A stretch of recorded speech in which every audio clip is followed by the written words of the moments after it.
That's what I'm talking about. I just want to wild out.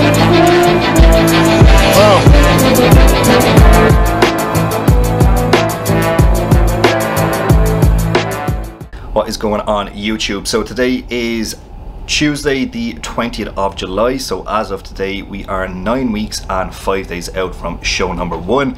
So today we are going to go through a pull session. We're going to do our pull in extreme. So I've been doing most of my training sessions out of Goldstone. The training plan has changed slightly, so it just suits me a lot better to do the pull session in extreme because they have a lot of the machines there already set up, compared to if I was to do it in Goldstone. I just have to play around a lot with a cable machine and a bench and just trying to source the equipment, you know, if someone's using it. So it's going to be a lot easier just to walk into extreme, just say into a machine and just get it done. And it's nice to get a bit of change of scenery there as well. So Ryan is training out of extreme, who's obviously coaching me, so we're going to get a session in with him today. So I haven't trained with Ryan in a good few weeks, literally since the start of prep. I think since he came back from Marbella. I obviously went over to Goldstone and done most of my training there. He held the fort over in extreme, so we're going to go in, get a session together, just catch up, see how each other's prep is going. It'll be handy for him obviously to get a closer look at me in person, you know, go through the actual training session, every exercise, break it down, see what we can improve on there, and then afterwards do a bit of pose and see how the physique is looking there as well. So it's nice to see it in person, because pictures just, you know, it's not really the same as seeing someone in person. So it'll be nice to do that and get some feedback and just see if there's anything we can improve on as well. So we will catch back up when we're in the gym. Okay, so I said I'd just do a little voiceover for this video, going through our full pull session. There wasn't too much talking or anything really in between, so just so you can kind of get a better in-depth look at, you know, the exercises being performed and why we're doing them. So Ryan starts off his pull sessions with this kneeling single leg ham curl. Hamstrings here look fucking ridiculous. I only included Ryan's set because obviously my legs are a very, very strong point and Ryan's are quite a weak point, so I didn't really want to make Ryan feel bad, so I just left out my set on this and just included Ryan's. Yeah, that is fucking nuts. That machine in extreme is very, very nice, really good exercise to actually isolate the hamstring properly. I feel there's a lot of machines where you'll feel a lot on your knee joint, whereas this, it just feels so good, you actually feel it on your hamstring. Right, so first big movement of pull is the RDL. So warming up this, there was a lot of resetting done just to make sure form was right, and you can see I stripped the weight right back, so it's down at 140 kilos. I think the last set I had done, our last rotation was on 185, so big change, big drop in weight. So the one thing Ryan said to me that clicked was to not to lock your knees, it was to push your knees back, and that just helped me so much with actually pushing the hips back, not having so much knee flexion. That's one thing I struggle with, and adding the 2-second pause at the bottom as well. I could feel so much of this tension on my back. You'll actually see, I think this is my final rep coming up here. I actually fail because my lats give out rather than, let's say, my lower back or hamstrings or anything like that. This one coming up here.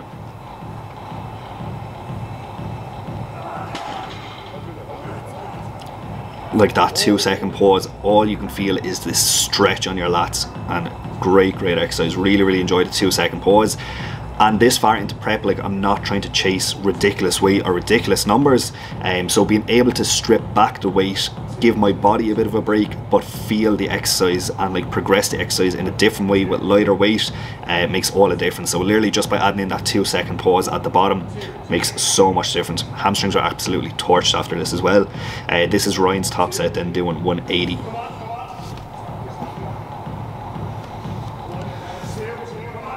So same thing again, 2-second pause at the bottom. Ryan is the same, where he's stripped it back. I know he used to do a crazy amount of weight.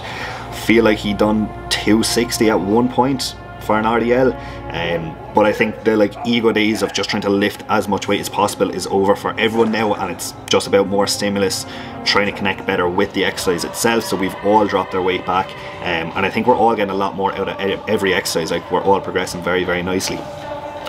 Right, next movement we're moving on to then is a single arm pull down, single arm cable pull down. So this is a lat focused exercise. cue here is trying to drive the elbow down into the hip. It's chest supported, so we're not swinging, we're not swinging. You might see that I kind of tuck like down onto one side, and that's just to get that little final contraction at the bottom. So really like single arm exercises to target the lat.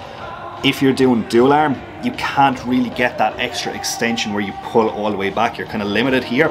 So doing some single arm work or incorporating that into your plan would be a very smart idea.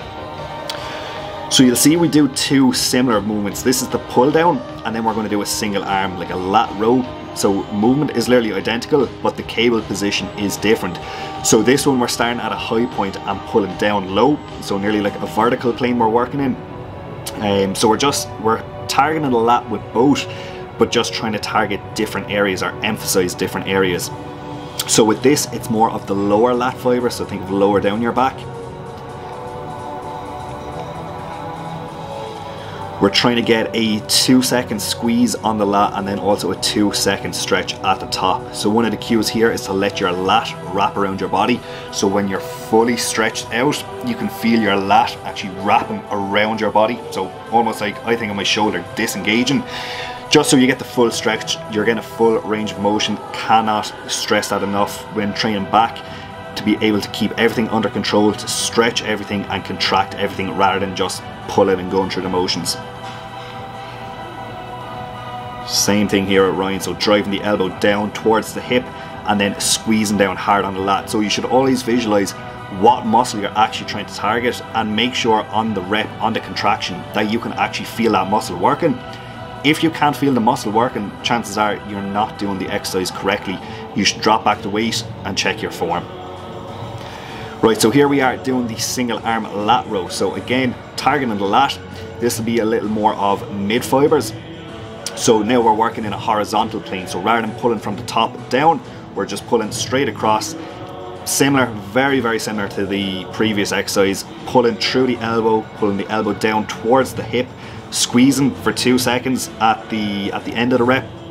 So when we contract, we're squeezing for 2 seconds, letting the lat stretch, wrap around the body, so full stretch at the top, and just trying to hold that then as well.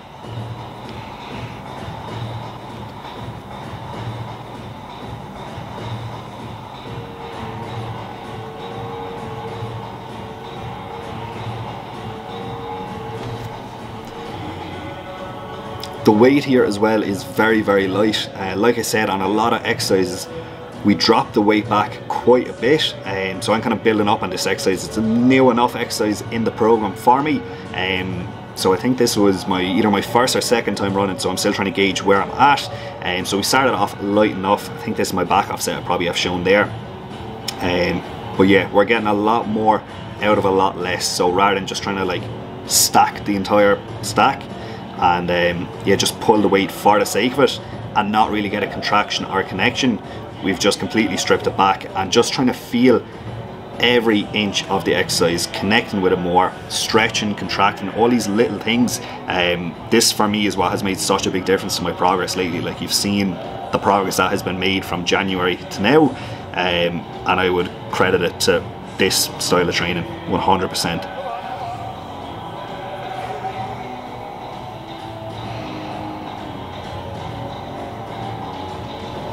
So you can see as well with Ryan, he's not like gripping the D handle.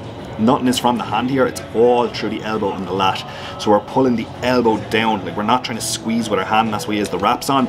It'll just free up the hand and allow you to connect better with the lat. On back exercises, you should never think about your hands, always think about your back and pull through the elbows. Right, we're on an upper back row next, so plate loaded low row, I think it's called. So this is more for the upper back. First few exercises were lats, the single arm lat pull down and single arm lat row. This one now is all upper back, bit of traps. So how I think about this one is I start the movement with my elbows, so you can see my elbows pulling out, and as I come to the top, I'm nearly shrugging it up the weight just to make sure I'm getting upper trap, mid trap involved there. I believe this was my top set, yeah, so 2.5 plates. So it gets very heavy, very fast. So we stripped this back to I think 1.5 plates for the back offset, and felt I got a lot more out of the back offset.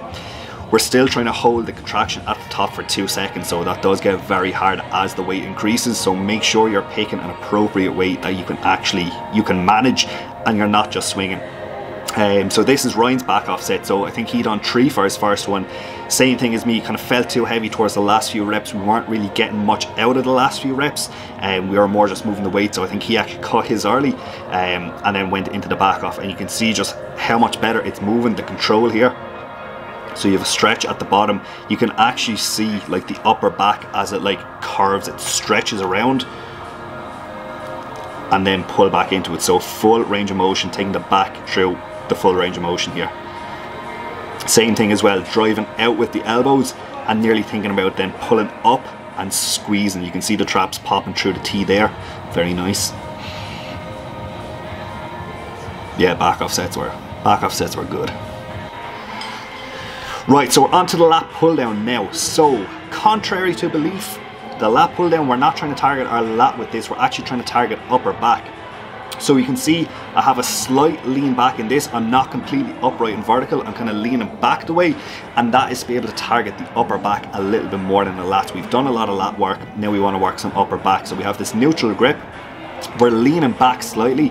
I'm thinking about bringing the bar down to the middle of my chest, and then my elbows, rather than tucking them down, I'm thinking of pulling them out and pulling them back. So rather than the cable pulling straight down, it's pulling at an angle and kind of pulling backwards, and this helped me target the upper back so much more.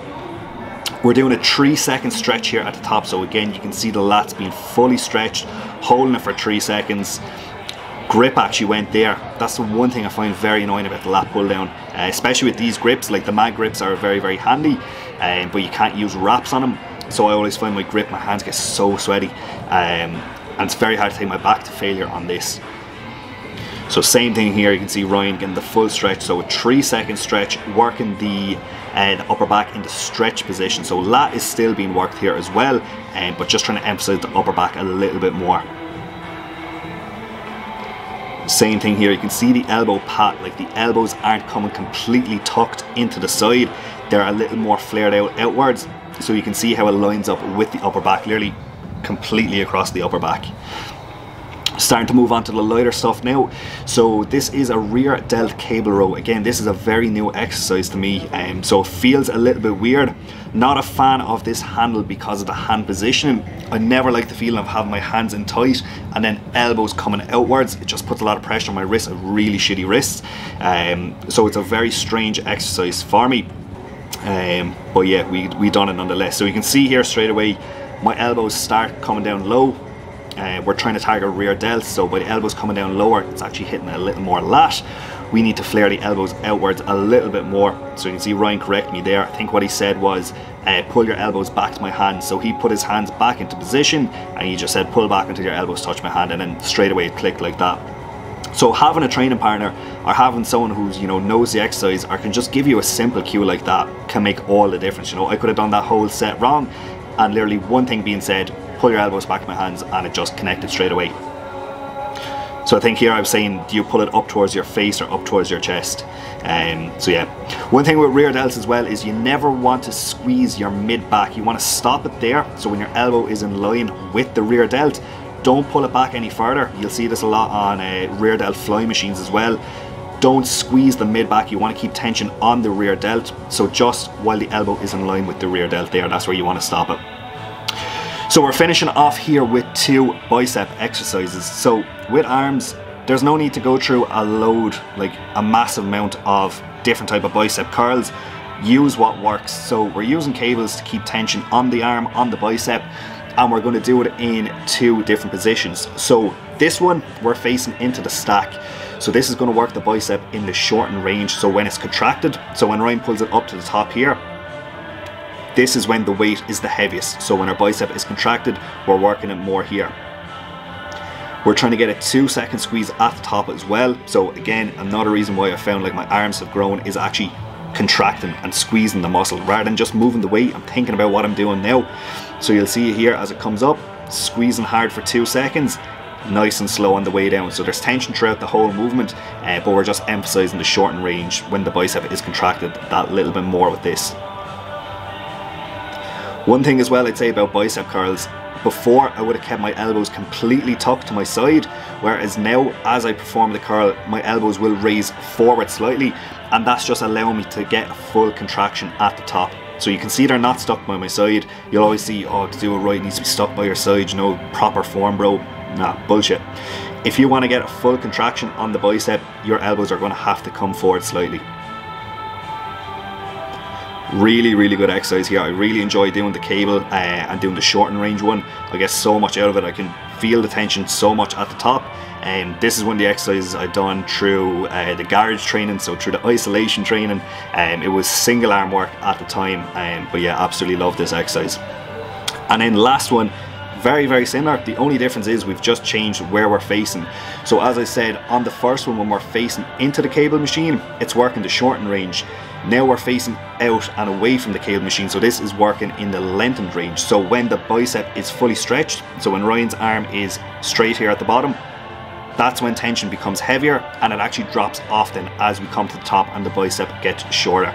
So the weight is heavier here. So while the bicep is lengthened, while it's fully stretched, this is where we're getting the most weight, this is where we're getting the most tension, and as we start to curl up, it starts to drop off. Same thing, we're still trying to get a 2-second squeeze at the top and trying to hold it in the lengthened range at the bottom as well.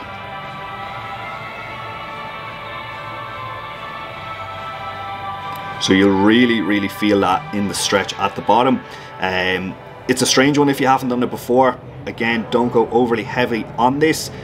Just think about what you're doing. You're trying to work it as it's lengthened. So make sure you're just getting that full stretch, lightweight, and just feel, like, don't jerk the weight either. Like, very slowly pull yourself through the movement and feel every single inch of the movement. So yeah, not a lot of work needed on biceps, or not a huge variety of exercises needed, maybe I should say. These two exercises are literally what we're doing for biceps, bread and butter, and you can see, well, I think my arms have grown anyway. I'm pretty sure they have. And yeah, it seems to be working really, really well for me. So we've cut out a lot of like fluff work, a lot of fancy bicep stuff, literally just doing this, working really, really well. And then we're going up to finish off with some posing. So that was the full session done. Up into the spin studio in Extreme then to finish off with some posing. So this is the posing routine. So this is what I've done on the day. My posing now is a little bit different, but just so you have an idea of what things are looking like. Lighting is a bit funny in here.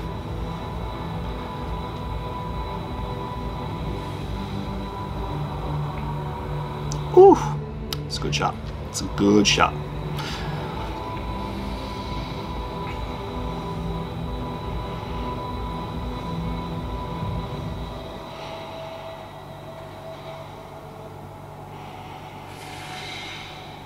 Not too bad, it's okay.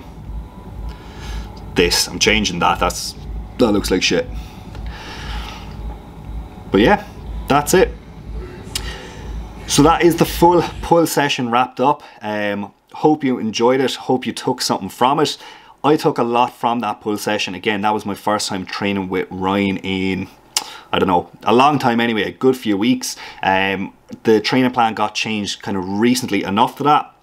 So it was nice to jump in and, you know, go through the exercises and just get those small little cues of exactly how it should be performed, where we're trying to feel it. Like, these small things stand to me when I'm training on my own and I'm thinking about it. I'm replaying like what he's saying in my head over and over and just taking all that feedback on board. So it was a very, very good session. Definitely get another one in. We'll probably train a little bit more as we get closer to show dates. We are 8.5 weeks out as of today, so we do not have many videos left of the Third Time Lucky series, which is crazy. I was only talking to Ray about this the other day, because obviously we're going to have show day vlogs as well. There's going to be photo shoot vlogs.